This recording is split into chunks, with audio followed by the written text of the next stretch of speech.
A global financial shakeup.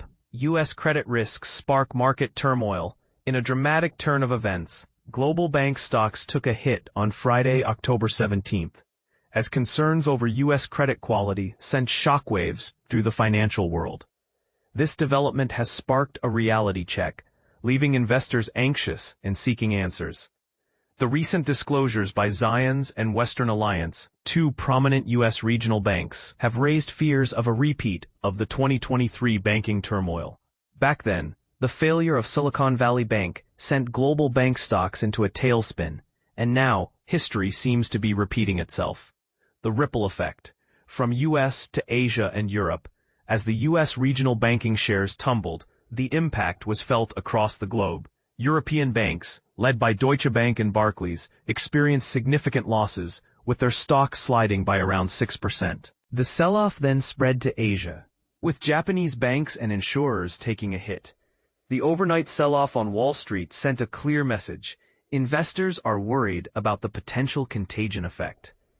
Big tech names fell even more than banks, with Nvidia stock dropping by around 3%. The spark, Zions and Western Alliance disclosures. Zions announced a $50 million loss on two commercial and industrial loans, while Western Alliance disclosed a lawsuit alleging fraud by Cantor Group 5, LLC. These events, though seemingly isolated, have drawn attention due to the recent collapses of First Brands and Tricolor, two U.S. companies that left investors rattled over private credit risks. Private credit risks, a booming yet unregulated market. The private credit market, where companies have borrowed heavily in recent years, is a cause for concern. Credit impairments and default rates are on the rise, as highlighted by Mark Dowding, Chief Investment Officer at RBC Blue Bay Asset Management. He warns that the weakening of covenants and investor protections could lead to larger losses on default. A cautionary tale. J.P. Morgan Chase CEO's warning. Jamie Dimon, CEO of J.P. Morgan Chase, offered a stark warning about credit markets earlier this week. He likened credit issues to cockroaches, suggesting that if you see one, there are likely more lurking in the shadows. This analogy underscores the potential for further problems and the need for caution. The broader market impact, a déjà vu moment? Vasu Menon, Managing Director of Investment Strategy at OCBC Bank in Singapore, notes the similarities between the current situation and the 2023 banking crisis. He reminds us that problems in regional banks can have a ripple effect, leading to sharp declines in global bank stock prices and broader global stock markets.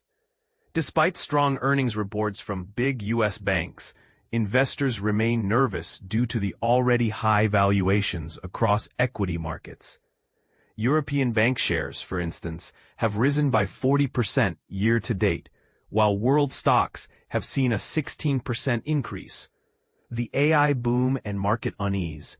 The recent rally in stocks, driven by the AI boom, has left some investors questioning whether it has gone too far. Periodic sharp falls and gains for safe haven assets have added to the unease. Additionally, worries about escalating U.S.-Chinese trade tensions have contributed to the market volatility. Market reactions and safe havens. Investors are now fully pricing in an October U.S. rate cut, leading to lower government bond yields. The safe haven Swiss franc has appreciated while gold hit a fresh record high, setting the stage for its best week in over 17 years. As the dust settles, the question remains, are we witnessing the beginning of a new financial crisis, or is this a temporary blip? The market's response will be crucial in determining the path forward. What do you think? Share your thoughts in the comments below.